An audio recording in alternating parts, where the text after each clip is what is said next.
Kita akan membahas sahabat Nabi yang bernama Anas bin Malik.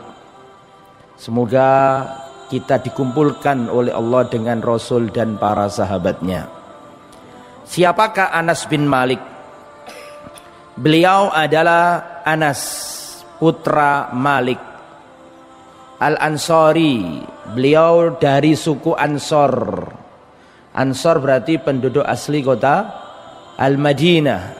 Ansor artinya para penolong, yang menolong orang-orang muhajirin. Jadi sahabat Nabi Anas bin Malik terkategorikan dalam ayat surat At-Taubah ayat 100. Was-sabiqunal awwalun minal muhajirin wal ansar walladzina tabauhum bi ihsan radhiyallahu anhum wa radu'an. Dan orang-orang terdahulu yang pertama kali masuk Islam dari kalangan muhajirin dan ansor.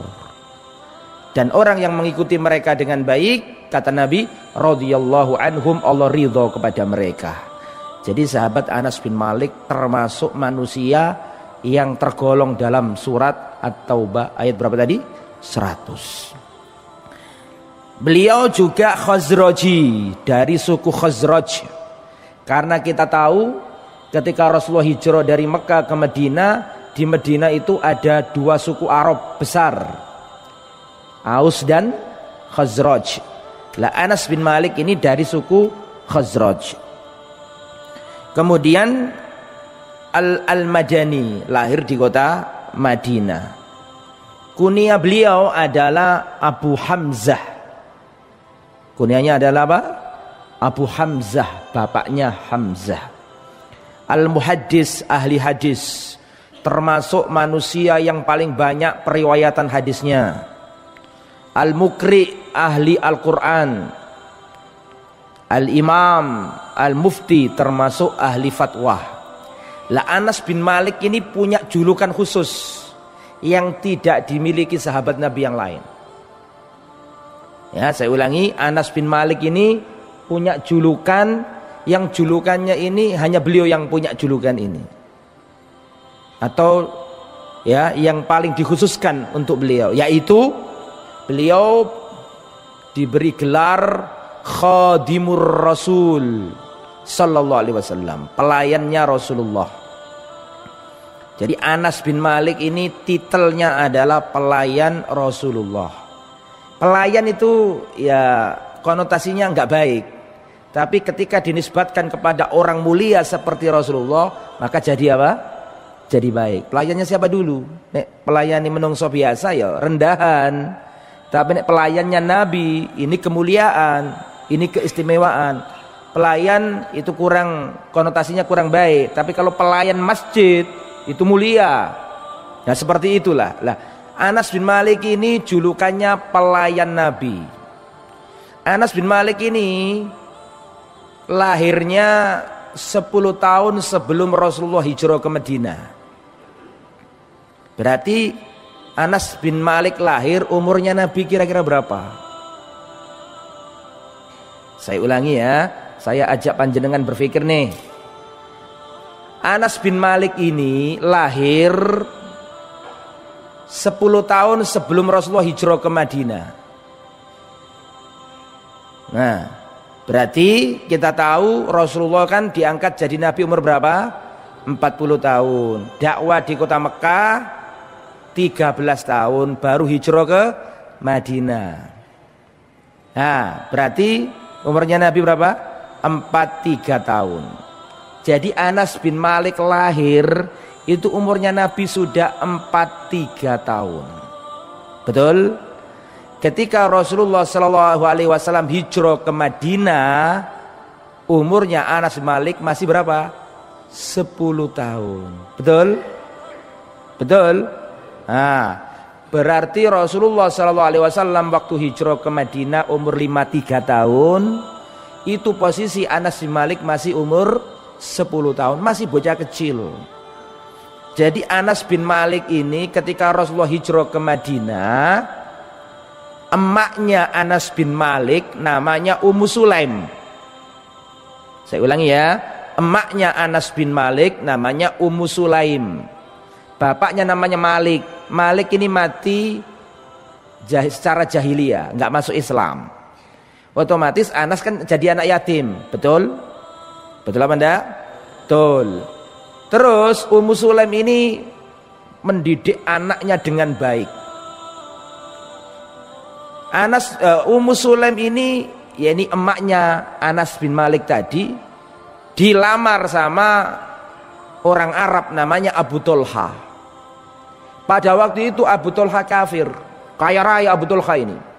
Dalam riwayat Abu Tolha ini punya kebun di depan Masjid Nabawi.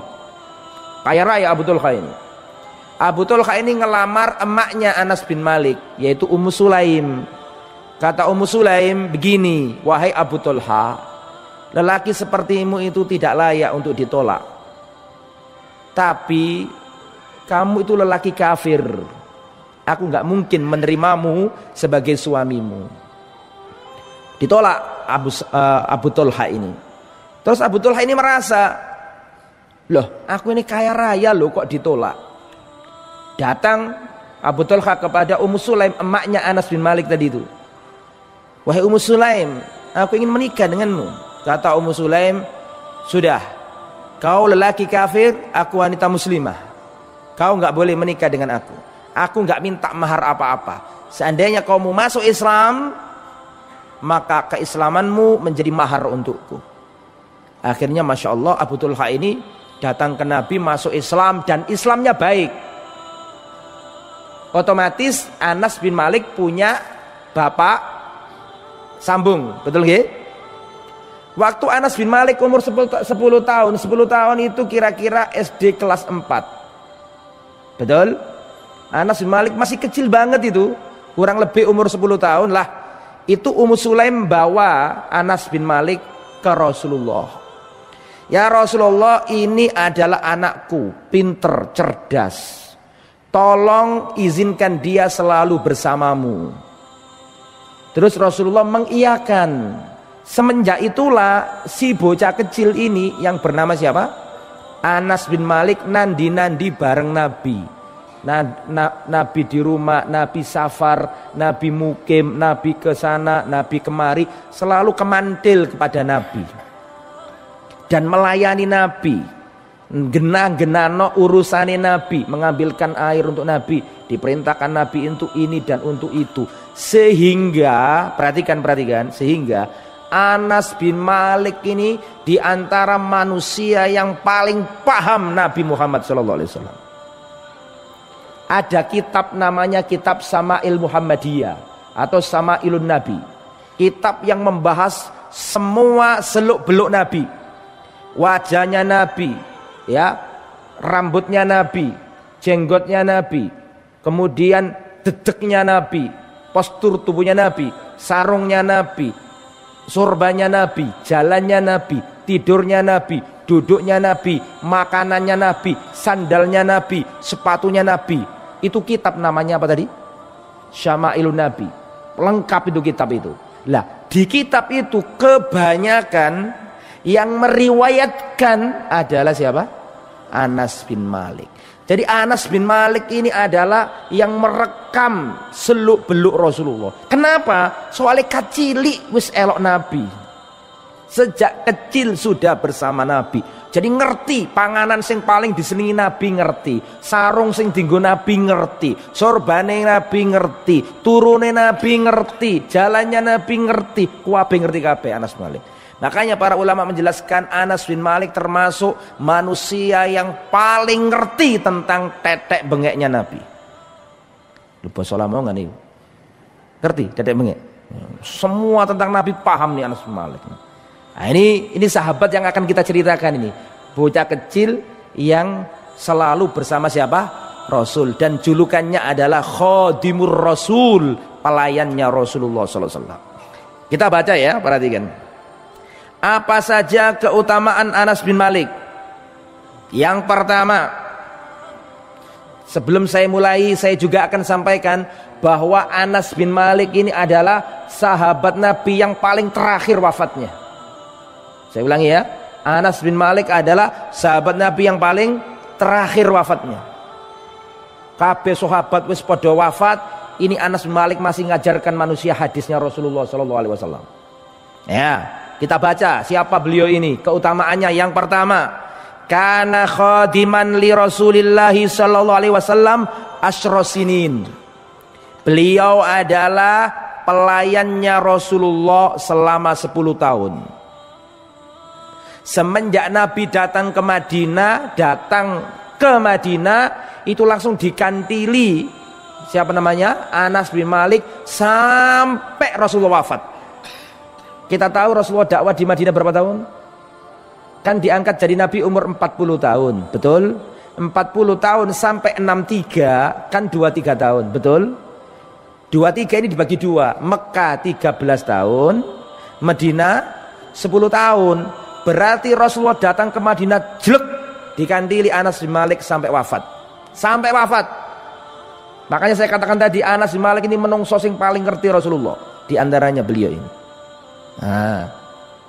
Khadima Anas bin Malik Rasulullah asrosinin mundu an hajaron nabiyyu ila an mata sallallahu alaihi wasallam. Anas bin Malik ini bersama Rasulullah, melayani Rasulullah semenjak Rasulullah tiba hijrah di Madinah sampai Rasulullah wafat di kota Madinah, selalu disertai Anas bin Malik. Berarti Anas bin Malik ini Rasulullah wafat umurnya masih berapa? 20 tahun. Rasulullah wafat umurnya Anas masih pemuda. Ya, 2 tahun lulus SMA, kuliah semester 2. Ya, semester 4 ya, kurang lebih lah itu. Nah, jadi masih muda. Qadima Rasulullah sallallahu alaihi wasallam al-Madinah wa ana ibnu asyar sinin. Rasulullah sallallahu alaihi wasallam datang ke kota Madinah, umurku masih 10 tahun, dan Rasulullah wafat umurku 20 tahun. Berarti Anas bin Malik ini melayani Nabi, bersama Nabi, kemana-mana bareng Nabi 10 tahun. Kemudian Anas bin Malik berkata, ma masastu dibajan wala hariron alyanu min kaffi Rasulillah. Tidak pernah aku menyentuh sutra ya yang lebih lembut dari tangannya Rasulullah. Maksudnya itu, aku biasa pegang sutra, tapi sehalus-halusnya sutra tidak bisa ngalahkan halusnya tangan Rasulullah SAW. Wala syamamtu raihatan qat atyab min raihati Rasulillah. Tidak pernah aku mencium minyak wangi yang paling wangi, yang melebihi wanginya aroma Rasulullah SAW. Rasulullah wangi, Pak. Ketika Rasulullah wafat, datang Abu Bakar, membuka kainnya dan dicium oleh Abu Bakar, keningnya Rasulullah ini, sininya dicium Abu Bakar. Itu Abu Bakar berkata, "Tibta hayyan wa mayyitan ya Rasulullah." Engkau selalu wangi ya Rasulullah, baik ketika hidup maupun wafat. Rasulullah itu wangi. Bahkan ada di antara sahabiat itu yang menyimpan keringatnya Nabi. Nek keringati bojomu ojo, Bu. Mambu. Tapi ini keringati Rasul disimpan sama sahabat. Lu ya ada. Ya, ada. Karena wangi Rasulullah sallallahu alaihi wasallam. Nah, kemudian laqad khadimtu Rasulullah asrosinin. Aku melayani Nabi selama 10 tahun. Fama qala liqatun uffin wala qala li syai'in fa'altuhu lima fa'altahu wala li syai'in lam af'alhu ala fa'alta kadza. 10 tahun aku melayani Nabi, tidak pernah sekalipun Nabi membentak aku. Nabi tidak pernah mengomentari apa yang aku kerjakan, kenapa kamu kerjakan ini. Dan Nabi tidak pernah mengomentari apa yang tidak aku kerjakan, kenapa kok kamu tidak mengerjakan ini. Paham maksudnya? Jadi benar-benar disayang nih Anas bin Malik, tidak pernah dimarahi Rasulullah sallallahu alaihi wasallam. Anas bin Malik juga berkata, karena Rasulullah sallallahu alaihi wasallam ahsanan nasi khuluqa. Rasulullah adalah manusia yang paling bagus akhlak perilakunya. Baik Rasulullah. Rasulullah itu akhlaknya itu ya Al-Qur'an yang berjalan. Jadi sing nduk jerone Al-Qur'an itu ya Rasulullah kabeh ngono. Ngomongi ya kaya Al-Qur'an. Keberaniannya ya kayak Al-Quran. Jadi semua akhlak baik yang ada dalam Quran itu ada pada diri Rasulullah SAW. Yang nomor 2, keutamaan yang nomor 2. Wa min manakibihi anna Nabiy sallallahu alaihi wasallam da'alahu. Termasuk keutamaan Anas bin Malik. Anas bin Malik ini termasuk sahabat Nabi yang kena doanya Rasulullah. Doa luar biasa dan mustajabah. Karena nek jari wong Jawa ngenger ngawula elok wong kan gitu kan. Soale wonge api nurut akas Rasulullah gak tega didongakno Nabi. Lah dongane Nabi iki mandi terlaksana semua. Anas bin Malik ini yang didoakan Nabi ini terbukti semuanya. Bagaimana doanya? Nah, perhatikan. Yaqulu Anas bin Malik bercerita, dulu ibu saya, siapa tadi namanya? Ummu Sulaim membawa aku ke Rasulullah. Aku masih kecil, masih 10 tahun. Berarti kan SD kelas 4. Kurang lebih ya kan? Kurang lebih SD kelas 4 itu aku dibawa Rasulullah SAW, masih kecil. Dibawa ke Rasulullah SAW oleh ibuku Ummu Sulaim. Terus Ummu Sulaim ibuku berkata, ya Rasulullah, ini adalah Anas anakku. Biarkan dia bersamamu. Ini cerdasnya ibu ini. Luar biasa cerdasnya Ummu Sulaim. Dan Rasulullah itu senang sama Ummu Sulaim. Dan Ummu Sulaim itu sukunya Najjariyah. Sebentar, kita putus sejenak. Saya ingin menerangkan asal usulnya Ummu Sulaim. Rasul dulu waktu Namira yang baru ini mulai, dulu aja ada kajian Sirah Nabawi, masih ingat toh? Saya sampaikan di tempat ini bahwa Nabi punya kakek namanya Abdul Muthalib dan mbah buyutnya, kalau kakeknya kan Abdul Muthalib, kalau mbah buyutnya Nabi Hashim. Lihat saya, Muhammad bin Abdullah bin Abdul Muthalib bin Hashim. Berarti Hashim apanya Nabi? Buyut. Hashim ini buyutnya Nabi pernah dagang ke Syam, mampir di Medina, karena Medina kan di utara. Jadi Mekah ke Medina ke Palestina. Sebelum sampai ke Palestina, Hashim ini singgah di Medina, nikah sama perempuan di kota Madinah namanya Salma binti Amr. Setelah nikah ya kumpul suami istri, kemudian Hashim mbah buyutnya Nabi ini pergi ke Palestina dan dagang di sana, terus wafat di kota Gaza, Palestina. Gaza, wafat di sana. Jadi mbah buyutnya Nabi itu kuburannya nggak ada di Mekah. Kuburnya di mana? Gaza. Lah, Mbah Hashim ini adalah ketua suku di Mekah, orang hebat di kota Mekah. Mbah buyutnya Nabi itu suka ngasih jemaah haji makan-makan gitu, minum-minum. Jadi orang baik lah di kalangan jahiliyah pada waktu itu. Lah, terus digantikan adiknya namanya Muthalib. Bukan Abdul Muthalib, Muthalib. Muthalib ini ingat kalau dulu Hashim itu pernah nikah sama orang mana? Orang Madinah, Yasrib. Namanya siapa tadi perempuannya? Salma binti Amr. Ternyata punya anak Hashim di situ itu. Lah anaknya inilah namanya Abdul Muthalib. Paham? Akhirnya Abdul Muthalib itu diambil sama orang Mekah, saudara-saudaranya, paman-pamannya ngambil Abdul Muthalib dibawa ke Mekah. Lah Abdul Muthalib nanti ini jadi kakeknya Nabi. Berarti saya mau tanya kepada antum semuanya, berarti Nabi itu punya keluarga di Madinah apa enggak? Punya, karena mbah buyut putrinya Nabi itu orang Madinah dari suku Najjariyah tadi itu. Nah Ummu Sulaim ini Najjariyah. Pak ojo bingung ya. Aku sepegel nyampe no soalnya. Jadi yang ingin saya sampaikan begini ya, Rasulullah itu punya darah Medina, tapi dari jalur nenek. Jelas, nenek putrinya dulu, bukan nenek, mbah buyut putri Rasulullah itu dari Medina, karena dulu mbah buyutnya nikah sama orang Medina, namanya Salma binti Amr. Sukunya apa tadi? Najjariyah. Lah Ummu Sulaim ini emaknya Anas bin Malik ini Najjariyah sukunya. Berarti kan masih dirunut-runut sik mambu bolo gitu loh. Ya jelas tak? Ya jadi klop ini. Pak Anas yo pinter, emaknya Ummu Sulaim yo sik mambu bolo karo Rasulullah sallallahu alaihi wasallam. Lah wong Arab kan ngiling-ngiling nasabe piye? Nek kita mbab canggamu kok ndak senger nduk kene iki. Ya, canggamu buyutmu kadang-kadang gak ero ya kan. Nek wong Arab apal kabeh. Nah ketemu. Lah sehingga Rasulullah sama Ummu Sulaim juga dekat, sik mambu bolo kata orang Lamongan. Oke ya. Nah, kembali ke materi. Jadi ini Ummu Sulaim An-Najjariyah ini bawa anaknya yang kasih kecil tadi itu umur 10 tahun, dibawa ke Rasulullah. Ya Rasulullah, ini anakku, tolong biarkan dia bersamamu ngeladeni panjenengan ya Rasulullah. Terus kata umiknya, ya Rasulullah tolong doakan bocah kecil ini. Akhirnya didoakan sama Nabi, Allahumma aktsir malahu. Ini masih kecil loh, masih umur berapa tadi? Kurang lebih 10 tahun. Didoakan Nabi, Allahumma aktsir malahu, ya Allah perbanyaklah hartanya anak ini. Wa waladahu, dan banyakkanlah anaknya, keturunannya.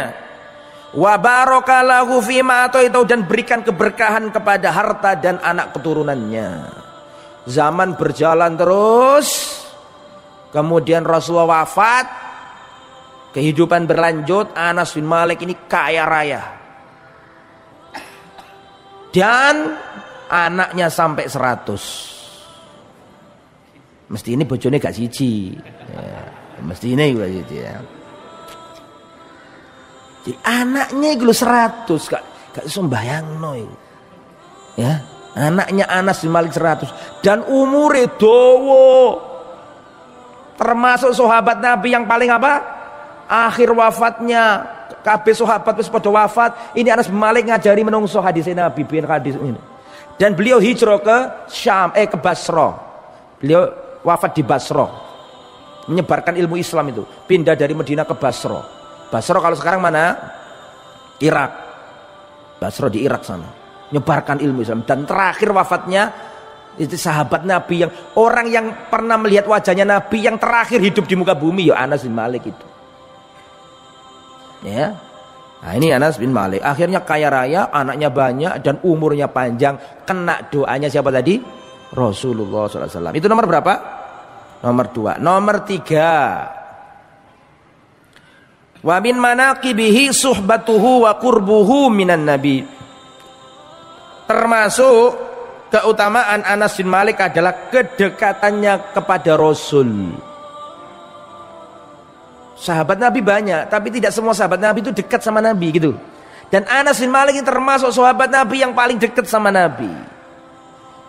Perhatikan, ada beberapa contoh yang menunjukkan Anas bin Malik itu benar-benar paham Rasulullah Sallallahu Alaihi Wasallam. Karena Nabi yahussu bi ba'dil asrar. Dahulu Rasulullah itu sering mengkhususkan Anas bin Malik dengan rahasia-rahasia. Jadi Rasulullah sering ngasih tahu Anas bin Malik rahasia-rahasia. Awakmu ya tak kandhani ngene, tapi wong liya gak ono sing ngeru, awakmu tok sing ngeru. Lah ngono ku Anas sering dikonokno Nabi. Paham? Mana dalilnya, perhatikan. Yaqulu Anas, ata alayya Rasulullah wa ana al-abu ma'al hilman. Perhatikan. Pernah Rasulullah datang kepadaku sedangkan aku sedang bermain-main sama anak-anak kecil lainnya. Subhanallah. Berarti ini Anas bin Malik meriwayatkan hadis ini, dia ingat-ingat masa kecilnya itu. Terus disampaikan ke para tabi'in. Anas bin Malik berkata, dahulu Rasulullah pernah datang kepadaku, waktu itu aku masih main-main sama anak-anak yang lain. Berarti sahabat waktu cilik ya tetap dulinan, wong jenenge arek cilik. Ya tetap dulinan, ya gitu ya. Ata alayya Rasulullah sallallahu alaihi wasallam wa ana al-abu ma'al hilman. Rasulullah datang kepadaku pada waktu itu aku sedang main-main sama bocah kecil lainnya. Fasallama alaina, dan Rasulullah mengucapkan salam kepadaku. Ini sunnah, nek ana bocah cilik iku disalami, assalamualaikum begitu. Rasul juga gitu. Kalau ada anak kecil, ucapkan salam. Fa ba'atsani ila hajatin. Setelah itu aku dipanggil Nabi, aku diberi tugas khusus oleh Nabi. Fa abta'tu ala ummi, sehingga aku terlambat pulang ke ibuku. Siapa yang terlambat pulang? Anas bin Malik. Aku terlambat pulang ke ibuku. Namanya ibunya siapa tadi? Ummu Sulaim. Falamma jitu, ketika aku datang telat, ibuku ngomong, mahabasaka, apa yang membuatmu tertawan enggak pulang-pulang wahai anakku? Qal, maka Anas bin Malik berkata, ba'atsani Rasulullah lihajatin. Rasulullah SAW Rasulullah SAW tadi, wahai ibunda Nabi Muhammad SAW tadi mengutusku untuk menyelesaikan suatu perkara. Qalat, emaknya berkata, wa ma hajatuhu, perkara apa? Kamu ditugasi Nabi apa? Perkara apa? Awakmu ditugasi Nabi apa? Masalah apa? Dijawab sama Anas bin Malik, inna sir. Ini adalah rahasia Nabi, nggak boleh dikasih tahu orang lain, wahai ayahan, wahai apa? Ibunda. Qalat, lihat apa kata ibunya. Ini ibu yang baik ya, kayak gini nih. Kata ibunya, la, ya bunai, wahai anakku, la tuhadditsanna bisirri rasulillahi ahada. Jangan pernah engkau menyebarkan rahasia Rasulullah sallallahu alaihi wasallam. Iku nek mak saiki, ayolah gak apa-apa dono mak, kono wong ngerumek mak tok. Saiki ngono. Iki gak nuturi anak kudu megang amanat. Ya.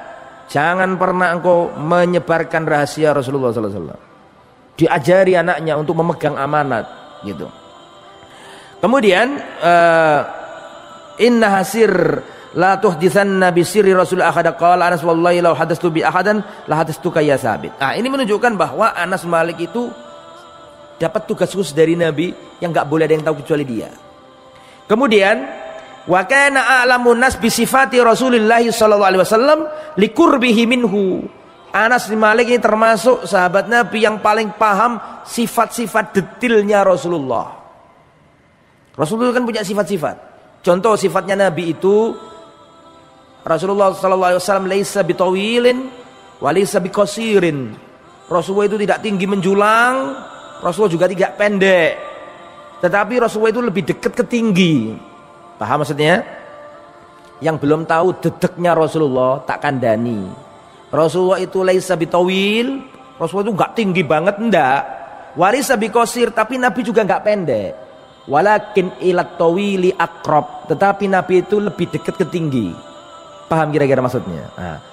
Ba'idu ma baina mangkibaihi, antara pundak yang satu dengan pundak yang lain berjauhan. Artinya Rasulullah itu bidang, gagah. Kan ono to tipe menungso sing nyekukru ngono kan ono. Nah, Rasulullah enggak ngono. Rasulullah itu gagah orangnya. Nah, saya dulu pernah punya dosen. Waktu nerangkan hadis ini di depan kelas dia ngomong, ya kurang lebih seperti saya. Ya, ngawur, nggak boleh. Kembali ke materi. Nah, Rasulullah juga disebutkan dalam riwayat jenggot beliau itu sampai ke dada. Rasulullah SAW. Ya, wajah beliau itu kalkomar, seperti rembulan. Ya, rambutnya Nabi tidak lurus, tidak keriting keribu, ndak, tengah-tengah. Lah itu kan sifat-sifat Nabi itu kan nggak mesti ada yang nyampaikan toh, nggak mungkin kok ujuk-ujuk ada di kitab. Ada hadis yang meriwayatkan, dan di antara yang meriwayatkan itu semuanya adalah siapa? Anas bin Malik. Kenapa? Kana a'laman nasi bi sifati Rasulillah. Karena Anas bin Malik termasuk orang yang paling paham sifat-sifatnya Rasulullah. Tadi kan saya isyaratkan ada kitab namanya Syama'il Muhammadiyah atau Syama'il Nabi. Kitab yang menjelaskan tentang sifat semuanya tentang Nabi. Itu kebanyakan perawinya adalah Anas bin Malik. Karena Anas ini selalu bersama Nabi. Terus selanjutnya, wa kana qoriban min Rasulillah sallallahu alaihi wasallam hatta fi sakaratil maut. Anas bin Malik ini sangat dekat kepada Nabi, bahkan sampai Nabi menjelang wafat sakaratul maut. Itu Anas tahu betul apa yang terjadi. Yaqulu Anas berkata, kanat amatu wasiyati Rasulillahi na hadarahul maut. Sesungguhnya wasiat Rasulullah yang paling banyak menjelang kematian Rasul adalah, ingat-ingat nih, yang ngomong Anas bin Malik. Apa sih yang disampaikan Nabi terakhir kali sebelum wafat? Ini yang meriwayatkan siapa tadi? Anas bin Malik. Kata Anas bin Malik, kebanyakan wasiat Rasulullah ketika beliau hampir wafat adalah as-shalah. Tentang masalah apa? As-shalah. Salat. Makanya kita jangan ngeremehkan salat ya jamaah. Salat itu garis merah, enggak boleh dilanggar. Al-ahdul ladzi bainana wa bainahum as-shalah. Yang membedakan kita dengan orang kafir itu salat. Faman tarokaha faqad kafar, maka siapa yang meninggalkan salat bisa keluar dari Islam. Naudzubillah min dzalik. Saya mau tanya, tolong dijawab, salat itu apanya Islam? Tiangnya Islam. Saya mau tanya, kalau Islam itu digambarkan bangunan kalau gak ada tiangnya ambruk enggak? ambrek podo wong KTP-ne Islam tapi gak pernah sholat. Podo karo bangunan gonok cagae, ambrek, gak dianggap meskipun tulisannya Islam. Hati-hati, masalah sholat ini gak boleh dilanggar ya jemaah. Itu wasiat terakhir Nabi. Ya, wasiat terakhir Nabi. Sholat ini perhatikan, awwalu ma yuhasabu bihil abdu yaumal qiyamah as-sholat. Yang pertama kali dihisab pada hari kiamat adalah sholat. Banyak orang yang kurang paham dan berkata, meskipun aku ini tidak sholat, meskipun suamiku nggak sholat Ustaz, tapi dia itu baik, tidak pernah nyuri, tidak pernah korupsi, tidak pernah bentak saya, nggak pernah judi, nggak pernah minuman keras. Dia mengira bahwa dosanya zina lebih gede daripada dosanya sholat, daripada dosanya meninggalkan sholat. Padahal yang benar, perhatikan, padahal yang benar, dosanya berzina itu besar, tetapi dosanya meninggalkan sholat lebih besar daripada dosanya berzina, minuman keras, bahkan membunuh nyawa. Tapi banyak nggak paham itu. Orang zina 1000 kali tidak mengeluarkan dia dari Islam. Selama dia mengimani bahwa zina itu haram, dia yakin dirinya berdosa. 1000 kali orang berzina tidak mengeluarkan orang ini dari apa? Islam. Tapi nek wong gak sholat, podo karo bangunan gonok cagae, Islami apa? Hilang. Hati-hati. Jangankan orang yang tidak sholat ya jamaah, orang yang sholat saja itu loh bisa celaka. Saya ulangi ya, jangankan orang yang tidak sholat, orang yang sholat saja itu masih terancam kecelakaan. Fawailul lil musallin, celaka dan binasa bagi orang yang sholat. Yang bagaimana? Alladzina hum an salatihim sahun, yaitu orang yang sholat tapi lalai. Apa sih makna lalai dalam sholat? Satu, mengakhirkan waktunya. Matahari wis surup ke sholat asar. Wong sholat sing ngene iki celaka, padahal sholat. Daneo sing gak sholat. Sahun itu lalai. Siji ngakhir no waktune, loro nggak khusyuk, telu ndak ono tumaknina, koyok sing sholat sing cepet iki lho, tarawih 23 mek 7 menit itu. Nah, itu bahaya itu. Termasuk sahun dalam sholat. Nah, termasuk juga wa idza qamu ila sholati qamu kusala yurauna an-nas wa la yadhkuruna Allah illa qalila. Sholat tapi nek ono azan itu malas-malas. Nek sholat itu ditakoni tadi imami maca surat apa? Loh iya maca surat apa tadi itu? Loh padahal ngrungokno. Tapi soal nglambiar. Nah, iki jenenge sahun, Pak. Lah, sahun sing ngene iki itu loh masih apa? Celaka. Apalagi wong sing gak salat tambah nemen. Masalakakum fi saqar. Kenapa kamu meninggal? Kenapa kamu kok masuk neraka sakor? Jadi di akhirat nanti itu ada neraka khusus kanggo wong sing gak pernah sholat. Atau ada neraka yang diperuntukkan untuk orang yang gak sholat. Jenenge neraka apa? Sakor. Masalakakum fi sakor. Loh kenapa kamu kok masuk neraka sakor? Qalu, mereka menjawab, lam naku minal musallin. Dulu waktu di dunia aku gak sholat. Makanya sampai nakal koyo opo tetep ojo sampai gak sholat. Meskipun ya ojo nakal, ya. Meskipun ya ojo nakal. Tapi sholat itu garis merah, Pak, nggak boleh dilanggar. Nih perhatikan, syariat sholat ini beda dengan syariat-syariat yang lain. Syariat sholat ini Nabi tidak, ketika turun syariat sholat 5 waktu, Nabi tidak di bumi, datang dari langit dibawa Jibril, enggak. Tapi Nabi yang diangkat ke langit. Betul? Betul nomboten? Peristiwa apa niku? Masalah zakat lewat malaikat Jibril turun, malaikat membawa wahyu. Gini betul. Masalah haji turun, Rasulullah di bumi. Masalah zakat turun dari langit, Rasul di bumi. Masalah puasa, bakti ke orang tua, masalah akikah, masalah kurban, kabeh syariat Allah turun. Nabi di bumi diturunkan, kecuali satu syariat. Apa itu? Dalam sholat iki gak geme-geme loh ya. Sholat iki sampai gak pakai Jibril, tidak pakai apa? Jibril. Tapi Nabi sendiri di Isra Mi'rajkan oleh Allah. Subhanalladzi asra bi 'abdihi lailan minal masjidil harami ilal masjidil aqsa alladzi barakna haulahu linuriyahu min ayatina. Allah Isra Mi'rajkan Nabi dari Mekah ke Masjidil Aqsa, dari Masjidil Aqsa dinaikkan ke Sidratul Muntaha, bahkan Jibril tidak sanggup. Terus Nabi dapat syariat 5 waktu. Makanya masalah sholat jok tinggu sembarangan. Perhatikan ya, jangan sisakan waktumu untuk sholat, tapi sediakan waktumu untuk sholat. Ya, ini penting masalah sholat. Dan itu wasiat Nabi yang apa? Terakhir. Ya. Jadi saya ulangi kembali ke materi tentang Anas bin Malik ini. Yaqulu Anas bin Malik, kanat amatu wasiyati Rasulullah hina hadarahul maut as-salatu wa ma malakat aymanukum. As-salat wa ma malakat aymanukum. Jadi wasiat terakhir Nabi adalah 1 salat. Yang kedua, wa ma malakat aymanukum, budak-budak kalian. Jangan membebani budak di luar batas kemampuannya. Kemudian ikhwatal iman, jadi itu menunjukkan bahwa itu Anas bin Malik berarti benar-benar apa? Tahu di situ. Makanya dikatakan tadi Anas bin Malik ini Rasulullah datang ke Madinah, langsung dibarengi sama Anas bin Malik sampai Rasulullah apa? Wafat. Termasuk sahabat Nabi yang paling paham tentang Rasul Muhammad sallallahu alaihi wasallam. Kemudian ikhwatal iman rahimani wa rahimakumullah.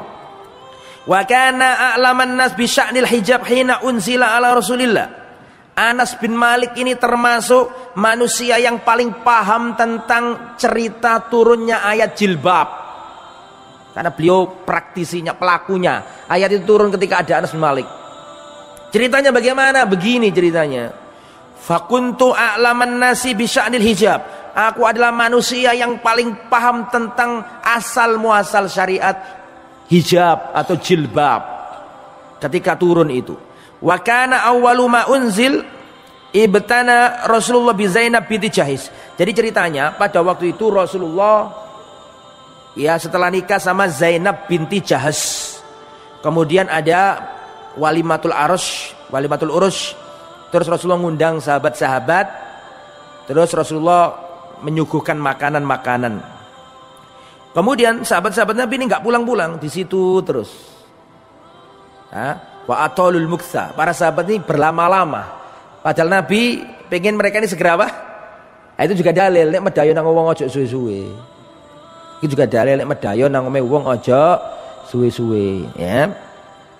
Faqama Rasulullah fakharajtu ma'ahu likay yakhruju famasya Rasulullah. Ya, saking suwene sahabat itu gak pulang-pulang, itu Rasulullah berdiri, keluar, masuk. Tapi sahabat kurang peka. Ada Rasulullah ngadeg, metu, melbu. Ya. Kemudian maka aku ikuti Nabi ketika Rasulullah keluar. Kata Anas bin Malik, kan masih kecil Anas bin Malik tadi kan. Aku ikuti Rasulullah di belakangnya. Likai yahruju, supaya orang-orang yang di dalam rumah itu apa?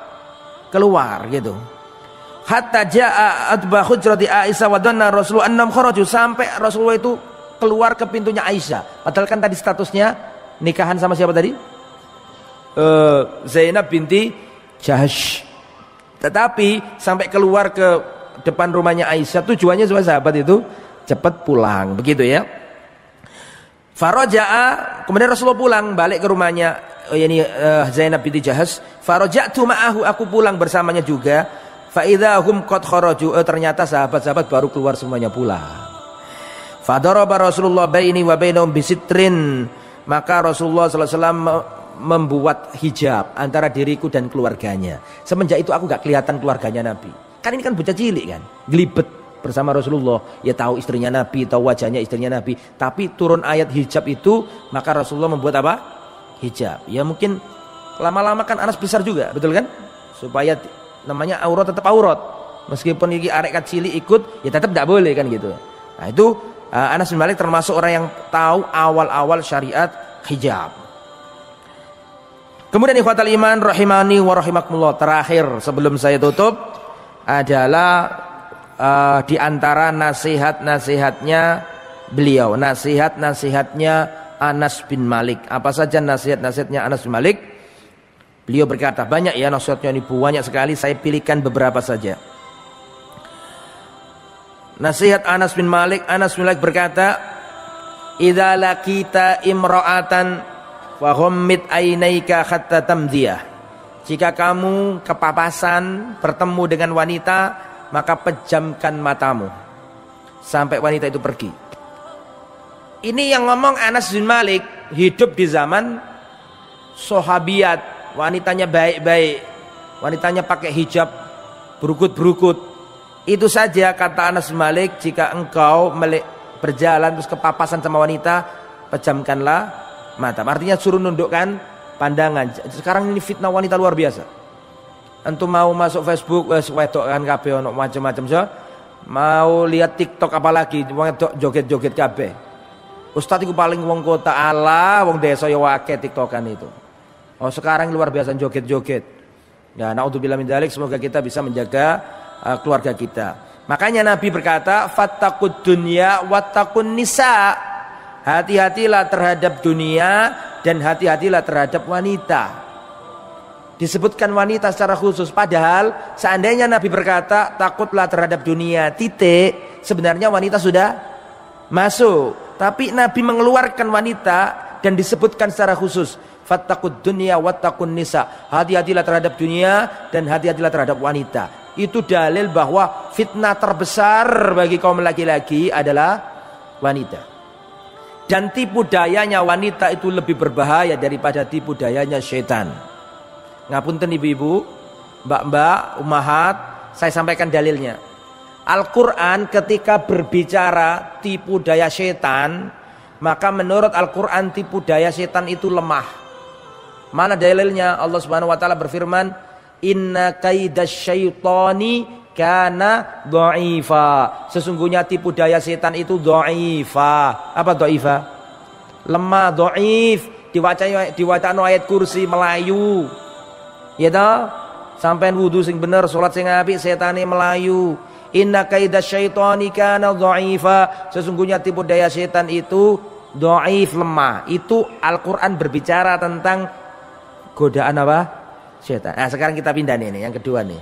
Godaannya apa? Wanita. Mohon maaf ibu-ibu ya, saya sampaikan. Di dalam Al-Quran dikatakan inna kaidakunna azim. Sesungguhnya tipu daya kalian wahai wanita iku azim. Apa azim artinya? Besar. Jadi lebih berbahaya. Makanya hati-hati ibu-ibu, jangan sampai menjadi penolong setan untuk menjerumuskan kaum laki-laki. Wanita itu kalau membuka auratnya dia dua dosa.